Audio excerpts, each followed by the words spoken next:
These are some of the worst nuclear disasters that did irreversible damage to the world and brutally killed thousands of people. Yeah, starting off with the SL-1 reactor explosion of 1961, where a routine operation turned catastrophic once a control rod mishap triggered a massive power surge in just about 4 milliseconds, resulting in the brutal deaths of 3 young operators at the scene. January 3rd, 1961, at the SL-1 reactor in the great state of Idaho. No one has ever called Idaho great. Okay, that's besides the point. Okay, now the SL-1 was a miniature nuclear reactor. It was experimental, created for the US Army to prove that these reactors could provide heat and energy for their, remote military base locations. Anyways, the Christmas and 1961 New Year holiday breaks had just come to an end after 11 days. And during this time, the reactor had been shut off for, maintenance. So, operators are returning to the reactor to power it back on. These operators were 3 young men, all in their 20s, who were more or less inexperienced, having only worked at the plant for about, a couple of months. And one of them for only just 3 weeks. These men were 27-year-old Richard McKinley, 22-year-old John Burns, and 26-year-old Richard Legg. So yeah, these guys are tasked with powering the reactor back on. To do this, they have to manually lift the center control rod of the reactor exactly 4 inches. And no more than that. Look, 4 inches is enough, guys, trust me here. Anyways, if they were for some reason to pull the control rod further than that, well, as we'll know soon, there could be an insanely dramatic power surge that could easily kill all of them in a second. The nuclear core would vaporize, control rods would shoot out of the vessel, and extremely pressurized radioactive water would fire out of the vessel at insane speeds. Not really a survivable situation. The men clock into work, but not in the best headspace. 2 of the operators, Richard Legg and John Burns, weren't exactly that friendly with each other. They apparently had some previous issues outside of work which led to some fistfights. So it's safe to assume they weren't all smiles and jolly when working together. And Richard McKinley wasn't exactly comfortable working with nuclear technology yet. Like I said earlier, at this point he was still a trainee at the reactor, having only been there for, again, 3 damn weeks. Man, I got talking stages that last longer than 3 damn weeks. Not to mention that night, John Burns had literally gotten a phone call from his wife asking for a divorce. Oh, good golly. This guy was not having a good day. So yeah, these guys all seemed totally ready to carry out this super risky and dangerous job that could literally mutilate their bodies in seconds, if not completed properly. They have a nice long list of tasks to complete as a part of powering the reactor back on, before the most important part, pulling out the damn rod. So when the clock strikes 9 p.m, completely exhausted, they make their way over to above the rods. John Burns would have the honor of pulling out, something I clearly never do. Okay, I'm done. Now Burns crutches down, preparing to lift the 80-pound rod. Richard Legg stands directly next to him, watching Burns and making sure nothing goes wrong. Needless to say, this guy's useless. Meanwhile, a nervous Richard McKinley stands off to the side. He paces in place as the other guys are near the rods. Remember, he's all new to this. He still feels uncomfortable with everything and is now worried something is gonna go wrong. 9:01 p.m. John Burns is hunched down, slowly lifting the heavy control rod upwards. Remember, 4 inches only. Anything past that is a death sentence, and all the men in the goddamn room knew it. He's lifting it, clank. The rod is goddamn stuck, which surprisingly happens quite a lot at this reactor. Hey, leggy boy, I can't move it, it's stuck. Well then pull on the damn thing, ya boxhead. Remember, these guys hate each other? Their conversations probably went something like that. Let me tell you about the sponsor of today's video, Private Internet Access, a VPN that hides your IP address and safeguards your internet connection through an encrypted tunnel. Well, ladies and boxheads, it protects your data from those who are, looking to exploit it. Private Internet Access ensures your information is secure with their world-class infrastructure. Imagine a world where you couldn't watch a Boxhead video because your country blocked it. With Private Internet Access, you can watch my videos from anywhere in the world. because it's, not blocked anymore. They have servers in 91 countries in the world and all 50 states, so you can always access the content you want. What's even cool is that streaming services like Netflix, Amazon Prime, and Disney Plus have different libraries based on location, and private internet access allows you to change your IP address, giving you access to restricted content. Since you guys love watching animated videos, I know you guys love Rick and Morty. Now, you can see on my screen that it's blocked on Netflix in the United States. When I go over to private internet access, change my location to say Tokyo, then go back to Netflix, press reload, boom, it's right there. Yep. Pretty damn cool. Use my cool little link piavpn.com/boxhead and you can get 83% off, or just $2.03 a month. Plus 4 months extra free. Like guys, I actually use private internet access to watch Rick and Morty. Anyways, let's get back into the video. So Burns continues to pull at the rod, this time with much more force, and probably without much care. He yanks on the control rod and it comes unstuck, but it's lifted way more than just 4 inches. Before the men even realize what happened, within just 4 milliseconds, the mutilated bodies of 3 men are suddenly laying on the ground and even on the ceiling. John Burns died instantly as he was thrown into a surface with such a force that his chest was fractured and a rib impaled his heart. Richard Legg had it the worst. His body was pinned to the damn ceiling. A control rod had flown out of the reactor vessel and struck Legg in his damn abdomen. With so much speed and power, the rod flew up to the ceiling while Legg was stuck up there, instantly killing him. Richard McKinley lays in a pool of blood as his hands and the right side of his face are completely blown off his body. Shockingly enough, he had survived the initial blast, but just barely. Unfortunately, he would die just a couple hours after the explosion. So what the hell just happened? How are these men dead and one barely alive within just 4 milliseconds? Well, when Burns lifted the control rod too far, the power within the core of the reactor surged to 10 million% more than typically operational. This caused the core of the SL-1 reactor to melt and vaporize instantly. A pressure wave is produced inside the core and blasts upwards with extreme force. The top of the reactor vessel is struck with the pressure of 10,000 pounds per square inch. Now, the entire 26,000-pound reactor vessel is shot upwards at a crazy speed, lifting the entire rig out of the floor and up to 9 feet in the goddamn air. The control rods are all shot out of the vessel and towards the ceiling at 85 feet per second, which is exactly what impales and causes the death of Richard Legg. The heavily pressurized water and steam then shot out of the 6 holes in the reactor vessel, ultimately covering the whole room in radioactive debris from the damaged nuclear core. It was later determined that the force of this explosion was equivalent to about 70 pounds of TNT, all of which was blown right into the men's bodies, all within 4 milliseconds. Specific alarm patterns notify a group of firefighters about 8 miles away that something has gone wrong at the SL-1 reactor. But these guys were not worried at all. They have already visited the reactor twice that evening as a result of false alarms. At 9:10 p.m., the firefighters show up without any real sense of urgency. They make their way towards the gates of the reactor when they notice that the radiation detectors are going crazy. To be safe, they put on some radioactive protective gear and enter the reactor building stairway at 9:17 p.m. Again, the radiation detector is blaring. With each step up the stairs, the detector ticks louder and louder. And still, these firefighters aren't taking this whole situation too seriously. They think that something must be wrong with the detector, so they go back downstairs to get a different one. Because what could have possibly gone wrong at the reactor? Whew, boy, they're about to find out. The firefighters continue up the stairs and take a look around the corner and into the room. To their absolute horror, they saw the aftermath of the awful explosion that had occurred less than 20 minutes before,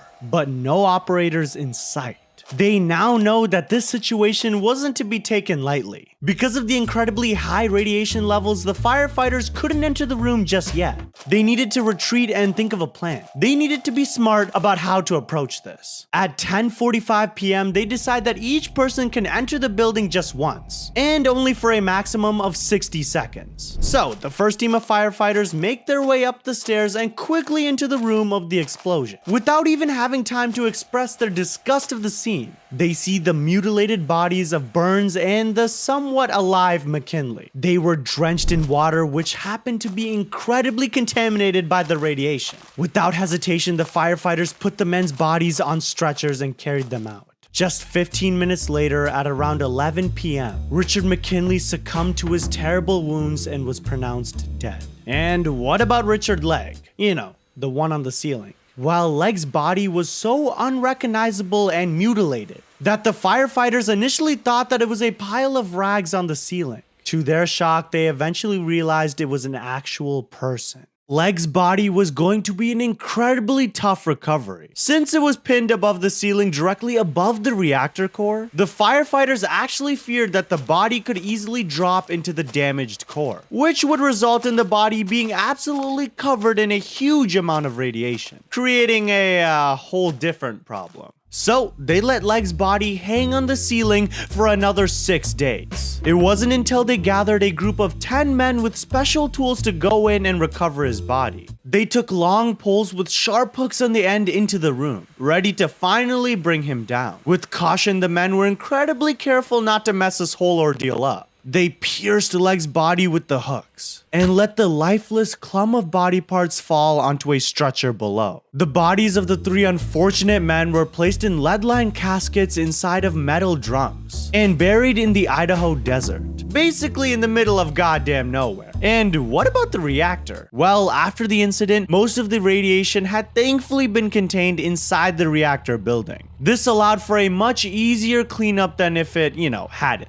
They removed the reactor vessel from the building and cleaned the whole place up. If this material hadn't been buried deep underground, it posed the risk of infecting nearby people with acute radiation sickness, something that can easily kill a human within days or even years, depending on the amount of exposure. Next up, we have the Chernobyl disaster of 1986, the most damaging and devastating nuclear catastrophe ever. But did you know there was so much destruction and painful deaths that the Soviet government actually tried to hide it from the rest of the world? But before we get into the brutal aftermath of this disaster, let me first explain exactly how it happened. April 25th, 1986, at the Chernobyl nuclear power plant, located in the Soviet Union, or what we consider present-day Ukraine. Anyways, the Chernobyl power plant had 4 nuclear reactors that generated electricity for the surrounding areas. And like any other machine in a facility like this, these reactors had to pass routine safety tests. So at around 1 a.m., the power plant operators reduced the power in reactor 4 to perform a scheduled safety test. The point of this was to see if the plant's turbines could produce enough electricity to keep coolant pumps running. That is, before emergency generators turn on in case a power outage occurs. Confusing, I know. Basically, they just needed to ensure the reactors would continue to operate during a power failure. Little did these workers know that in about 24 hours, their safety test would go on to cause insanely painful and agonizing deaths for some unlucky people. Flash forward about 13 hours later at 2 p.m. The plant operators turn off the emergency core cooling system in reactor 4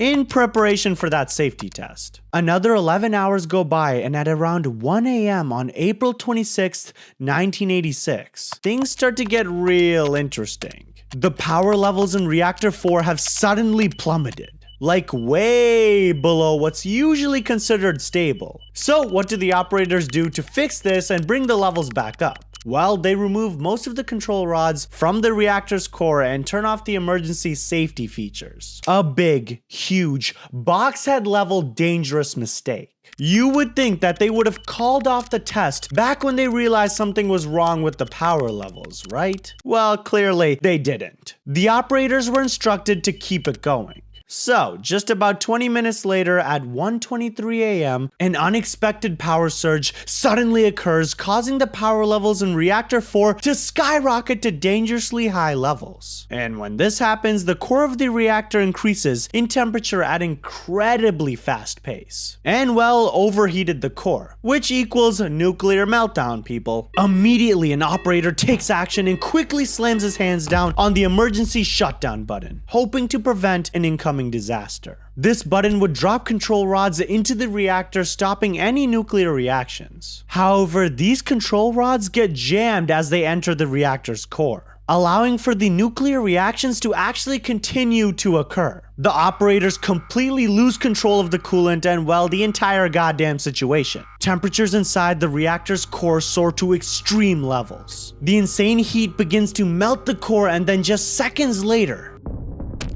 Reactor 4 of the Chernobyl power plant explodes. Twice! But oh no, these aren't your typical explosions. These are explosions that will literally affect the world for thousands of years. The whole reactor crumbles in an instant. The 1,000-ton steel lid of the reactor is completely blown off. A literal fireball is then blasted into the sky as 8 tons of radioactive debris is scattered into the atmosphere. Dozens of fire ignite and thick, dark clouds of graphite and radiation are spilling into the air. Not to mention, this blast kills 2 plant workers who happen to be near the reactor, like immediately. So yeah, not really an ideal situation. Just 5 minutes after the explosions, firefighters show up ready to extinguish the fires that were ignited during the blast. But these brave firefighters were completely unaware of what was really happening at the power plant. They had no idea that they were walking into an extremely toxic nuclear disaster with radiation that could kill them everywhere. They showed up in their typical firefighting outfits. Yep, these guys were getting up close and personal with fires at the reactor with zero gear that protected them from the radiation. And over the next few weeks, a couple dozen of these firefighters would die in agony from acute radiation poisoning. Their skin burned and blistered while bacteria literally ate them from the inside out.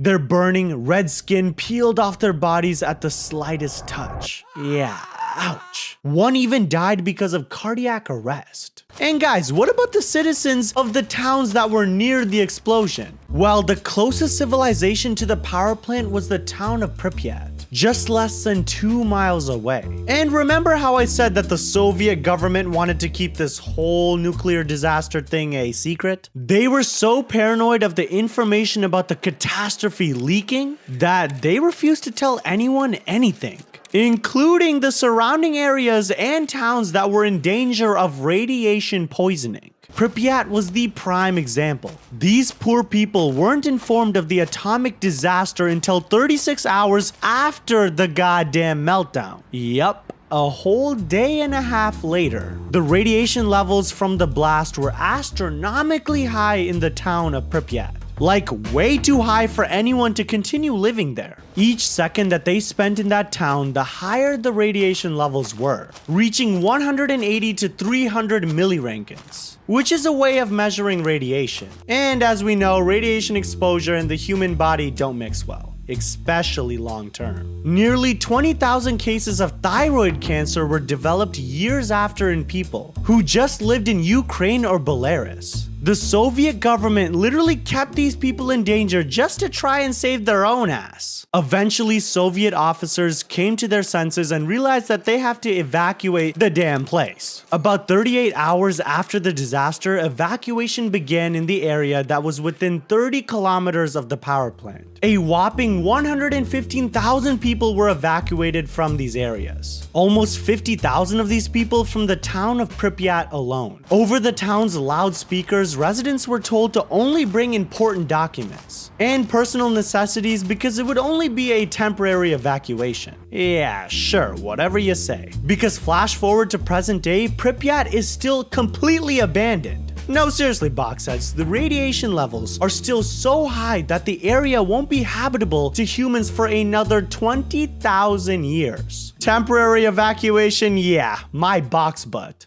Anyway, if the Soviets were so top secret about this accident, how in the hell did the rest of the world figure out what happened? How is Boxhead making this video right now? Well, it's actually pretty crazy how people found out the radiation from the explosions was so spread across Europe that it actually reached multiple different countries, specifically in northern Sweden. The Swedes eventually figured out that it wasn't an issue on their end. They investigated and discovered that the only plausible reason for the high radiation was because of their neighbors to the east, the Soviets. So, the Soviet government finally fessed up about their nuclear accident, but without really telling the whole truth. They tried to downplay the whole situation, claiming that there was just a damage to a reactor at the Chernobyl power plant, and that it was all under control. Well, the Soviets had no choice but to draft hundreds of thousands of civilians and military personnel into a risky cleanup crew. And guys, the number of workers was recorded to reach up to 800,000. These guys were called the liquidators. They basically went in and bulldozed infected villages and structures, removed contaminated materials, and cleaned up the foods left in abandoned towns to,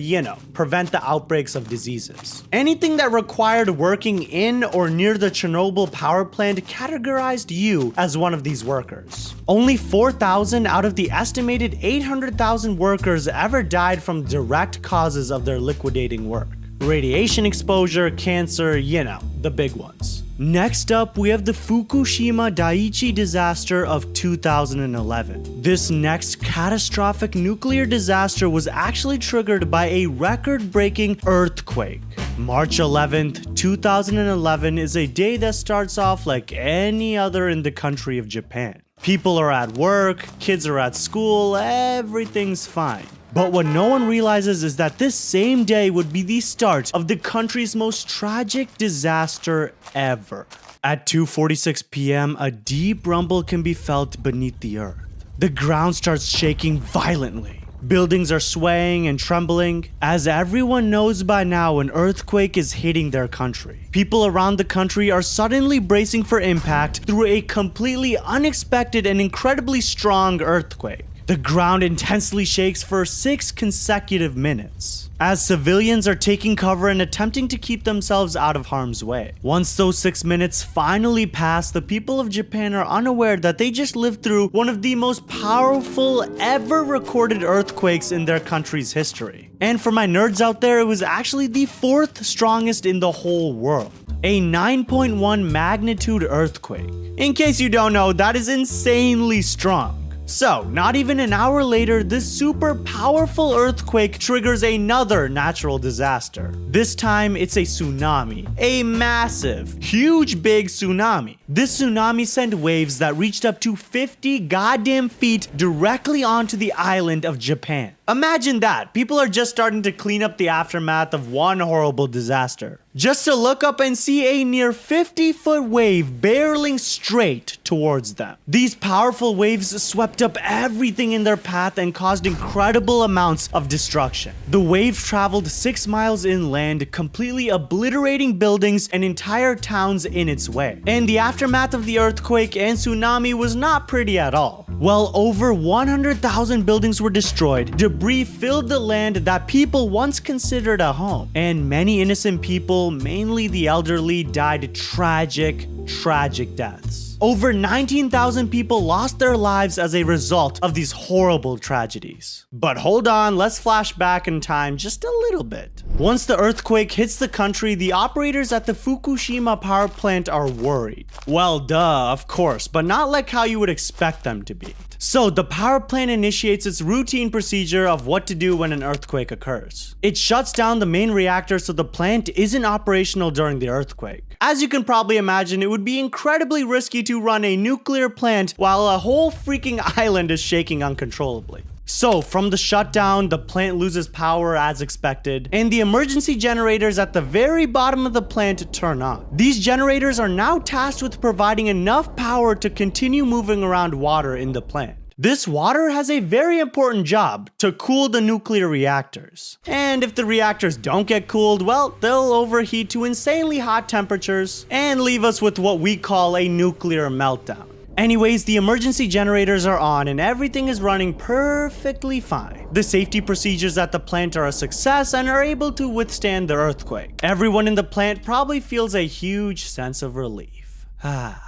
They can finally take a breath and calm down after experiencing a pretty scary earthquake. They're glad to be breathing and are ready to move on with the rest of their day. But those sighs of relief are about to turn into terrified screams real damn quick. Because as the workers look out the window of the power plant, their smiles drop. A massive ocean wave can be seen in the distance. And like I mentioned earlier, it was a near 50 foot above sea level wave. And that monster was headed straight towards the Fukushima Daiichi nuclear power plant. Damn, that was a mouthful. You can only imagine just how horrified these workers were, because to make things worse, they knew that there was no way of protecting the plant from the tsunami. They had no more safety regulations to attempt or any time to prepare. And as it approaches, it's clear that this wave absolutely towers over the seawalls that are supposed to protect the power plant from the ocean. Like seriously, it almost doubles them in height. The workers and probably everyone else in the area watches as the giant wave easily powers and slams into the seawall. There is nothing that anyone can do to prevent this massive wave from causing destruction. The wave then wastes no time sending an enormous amount of water rushing straight towards the power plant. The water reaches the plant not long after. With a crazy amount of force, the tsunami crushes into the plant. Whoosh! The water instantly surrounds the site, drowning the whole place in a massive flood.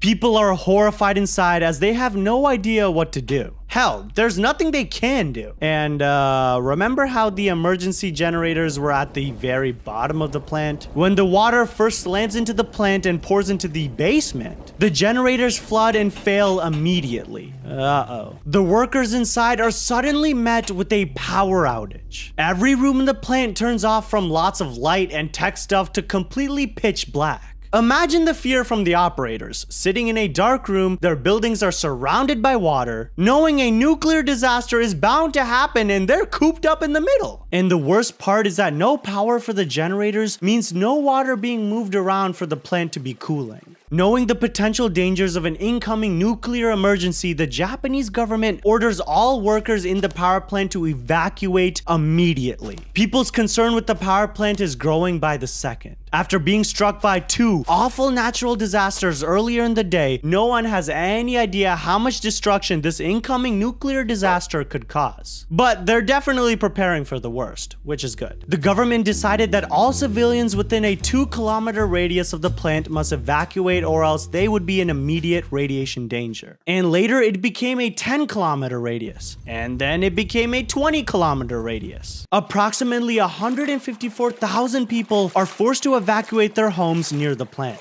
People quickly pack up whatever they can bring with them and leave their whole lives behind. Terrified and clueless, they have no choice but to listen to the government's orders. On the national broadcasts and radio stations, Japanese government officials announced to the country that a nuclear emergency has been declared. Anyways, inside the reactors over the next few days, temperatures are rising to extreme levels of heat without any cooling. In Reactor 1 specifically, temperatures reach 5,070 degrees Fahrenheit. And hold on, Boxhead, let me put that into some perspective for you. That's half the temperature of the damn sun. Yeah, I just said that. The damn sun. Steam pressure is produced in the reactors, forcing the water levels to drastically drop and creating hydrogen inside. While all of this is going on, nuclear waste is being released into the atmosphere from the melting down reactors. Chemical reactions are forming inside the reactors, and it's nothing but bad news. Because one day later, on March 12th at 3:56 p.m.,